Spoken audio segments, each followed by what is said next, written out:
Shalom, salam podcast M116 Mazmur pasal 1 ayat 1 sampai 6. Kita akan belajar sahabat podcast M116 tentang gangguan kecemasan, jenis, gejala, dan cara mengatasinya. Merasa cemas merupakan hal normal. Namun rasa cemas yang muncul secara sering dan berlebihan bisa tanda gangguan kecemasan. Kondisi ini dapat mengganggu kualitas hidup penderitanya.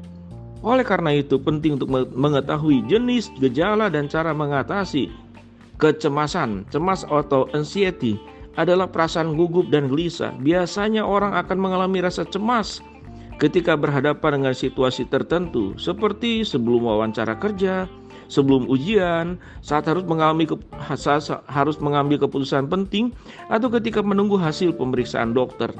Rasa cemas merupakan reaksi alami tubuh terhadap stres yang sebenarnya bermanfaat untuk membuat kita lebih berhati-hati dan waspada.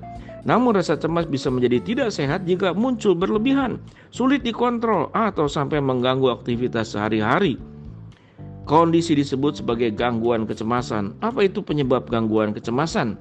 Gangguan kecemasan merupakan salah satu gangguan mental yang serius. Kondisi ini dapat disebabkan oleh adanya masalah pada fungsi otak yang mengatur rasa takut dan emosi. Ada beberapa faktor yang dapat membuat seseorang lebih beresiko terkena gangguan kecemasan, yaitu pengalaman negatif yang menyebabkan stres dan trauma psikologi, keturunan, gangguan kepribadian, efek samping obat atau zat tertentu termasuk kafein dan narkoba, penyakit tertentu seperti gangguan irama jantung dan penyakit tiroid. Kenali gejala dan cara mengatasi gangguan kecemasan. Ada beberapa jenis gangguan kecemasan, yaitu gangguan panik, gangguan kecemasan sosial, serta gangguan kecemasan umum atau menyeluruh atau GAD. Berikut ini adalah gejala dan cara mengatasi gangguan kecemasan. 1. Gangguan panik. Penderita gangguan panik akan mengalami serangan panik secara tiba-tiba dan berulang kali tanpa alasan yang jelas.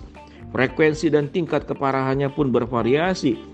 Berikut ini adalah beberapa gejala yang dapat muncul saat terjadi gangguan panik: berkeringat, palpitasi atau berdebar-debar, dada terasa sesak dan tersedak, nyeri dada sebelah kanan maupun kiri, merasa seperti mengalami serangan jantung, ketakutan, gemetar, merasa tidak berdaya. Seseorang dengan gangguan panik merasa seperti ada diserang kapan saja dan di mana saja. Gangguan panik biasanya berlangsung kurang dari 10 menit. Tetapi ada juga yang berlangsung hingga 1 jam atau lebih. Jika mengalami gejala berupa debar jantung dan nyeri dada saat serangan panik muncul, Anda disarankan untuk duduk dan memejamkan mata. Kemudian menarik nafas dalam-dalam melalui hidung dan hembuskan melalui mulut. Ulangi beberapa kali hingga merasa lebih tenang. Jika cara tersebut tidak berhasil, segeralah temui dokter dan psikolog.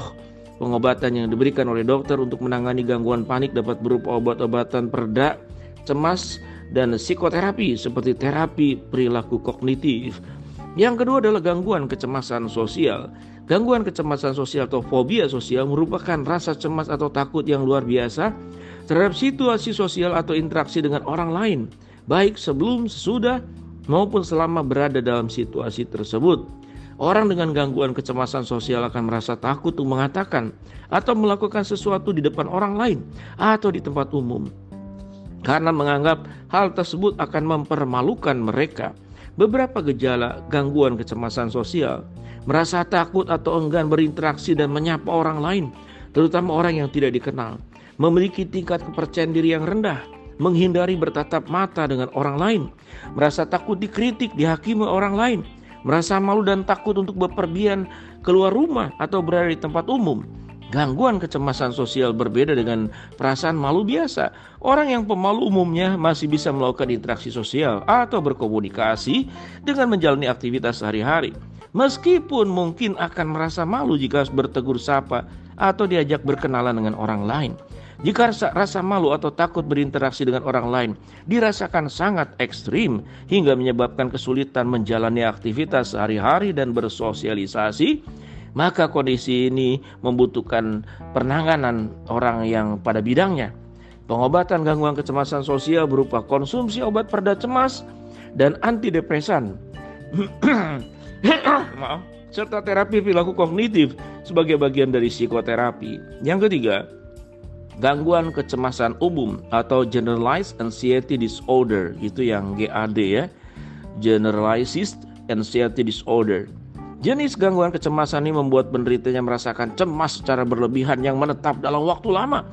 Biasanya hingga lebih dari 6 bulan. Penderita GAD akan sangat mengkhawatirkan banyak hal, misalnya keuangan, kesehatan, pekerjaan. Seseorang yang menderita gangguan kecemasan umum biasanya tidak bisa fokus pada suatu hal, sulit berkonsentrasi, dan tidak bisa merasa santai. Ada beberapa kasus rasa cemas bisa begitu berat hingga menimbulkan depresi. Berikut ini ada beberapa gejala yang dapat dirasakan oleh penderita gangguan kecemasan umum. Gemetar dan keringat dingin, otot tegang, pusing, sakit kepala, mudah marah, susah tidur, dada berdebar-debar, sering merasa lelah, sesak nafas, sering ingin buang air kecil, tidak nafsu makan. Pengobatan untuk gangguan kecemasan umum bisa ditempuh dengan 2 cara, yaitu psikoterapi dan pemberian obat-obatan psikotropika atau obat penenang. Selain obat dan penanganan medis, juga cara alami mengurangi gangguan kecemasan dengan mengkonsumsi suplemen yang mengandung ashwagandha. Ashwagandha merupakan salah satu tanaman herbal yang memiliki khasiat untuk meredakan gejala gangguan mental termasuk gangguan kecemasan bahkan depresi. Cara kerjanya adalah membantu menurunkan kadar hormon kortisol, hormon stres yang ada dalam diri kita, sehingga kita akan merasa lebih tenang, tidak cemas, dan mudah tidur. Jika dibiarkan tanpa penanganan yang tepat, gangguan kecemasan dapat berdampak buruk, mengurangi kualitas hidup penderitanya. Oleh karena itu, jika Anda mengalami rasa cemas yang berlebihan hingga aktivitas sehari-hari terganggu, sebaiknya segeralah untuk dilakukan penanganan. Mari kita lihat dari Alkitab. Filipi 4 ayat 6-7. Janganlah kamu khawatir atau cemas tentang apapun juga, tetapi nyatakanlah dalam segala keinginanmu kepada Allah dalam doa dan permohonan dan ucapan syukur. Damai sejahtera Allah yang melampaui akal akan memelihara hati dan pikiranmu dalam Kristus Yesus.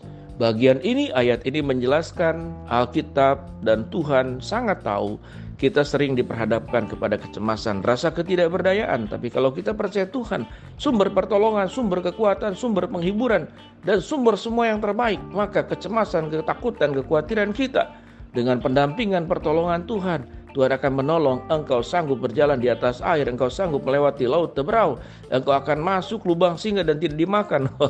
Itu ada yang di dalam Alkitab.